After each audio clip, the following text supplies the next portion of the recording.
ناظرین، آپ جانتے ہیں دو کام ایسے ہیں جو شیطان پر بڑے بھاری ہیں، شیطان کو اس سے بڑی تکلیف ہوتی ہے، ایک اذان اور دوسرا نماز۔ اللہ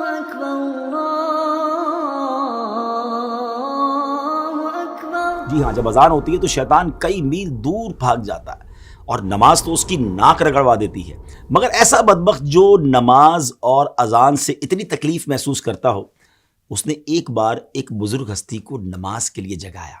جی ہاں ناظرین، بڑا یونیک واقعہ ہے، اور یہ واقعہ ہے سیدنا امیر معاویہ رضی اللہ تعالیٰ عنہ کا۔ ایک بار آپ آرام کر رہے تھے، فجر کا وقت ہوا تو کسی نے آپ کو جگایا، آپ اٹھے اور آپ نے دیکھا کہ کوئی نظر نہیں آ رہا، تو آپ نے پوچھا کون ہے جس نے مجھے جگایا؟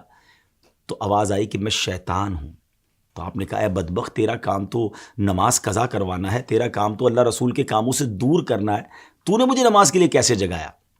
اب شیطان نے بہانے بنانا شروع کیے کہ میں تو پہلے سے ہی نیک تھا، میں تو پہلے سے ہی نیکی کے کام کرتا ہوں، میں تو نماز کے لیے جگانا پسند کرتا ہوں، مگر آپ جانتے تھے کہ یہ شیطان مکار ہے اور یہ اس کا کوئی خاص وار ہے۔ اللہ والے تو شیطان کے واروں کو پہچان لیتے ہیں۔ تو آپ نے فرمایا کہ مجھے سچ بتاؤ کہ تم نے مجھے کیوں جگایا؟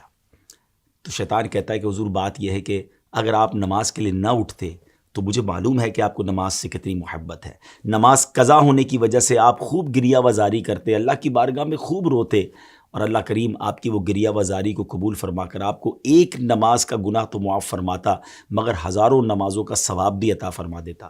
تو میں نہیں چاہتا کہ آپ کو ہزاروں نمازوں کا ثواب ملے، اس لیے میں نے آپ کو جگا دیا، کیونکہ میں مسلمانوں کا خیر خواہ نہیں، اور میں نہیں چاہتا کہ مسلمانوں کو زیادہ نیکیاں مل سکیں۔ پیارے اسلامی بھائیو، بظاہر تو یہ ایک واقعہ ہے، لیکن ہمارے لیے اس میں بڑا درس ہے، کیونکہ شیطان پہلے تو ہمیں نیکیاں کرنے نہیں دیتا، اچھا پھر ہم نیکیاں کرنے لگ جائیں تو وہ نیکیوں میں کمی کروانے کی کوشش کرتا ہے۔ آپ نے دیکھا ہوگا شروع میں بہت سارے لوگ جو نماز شروع کرتے ہیں تو سنت غیر موقدہ بھی پڑھتے ہیں، فرض بھی پڑھتے ہیں، نوافل بھی پڑھتے ہیں، لیکن آہستہ آہستہ پھر نوافل کم ہو جاتے ہیں، پھر ہم نے دیکھا کچھ لوگوں کی سنتیں کم ہو جاتی ہیں، اور ایک وقت آتا ہے کہ پھر نماز بھی چلی جاتی ہے۔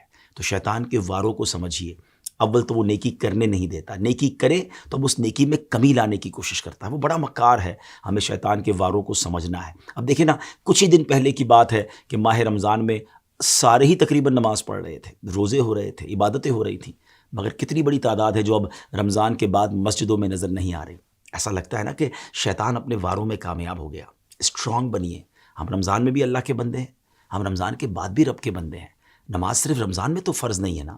کتنی عجیب بات ہے کہ ایک چاند دیکھ کر ہم مسجد کو آباد کر دیتے ہیں، اور ایک چاند دیکھ کر ہم مسجد کو ویران کر دیتے ہیں۔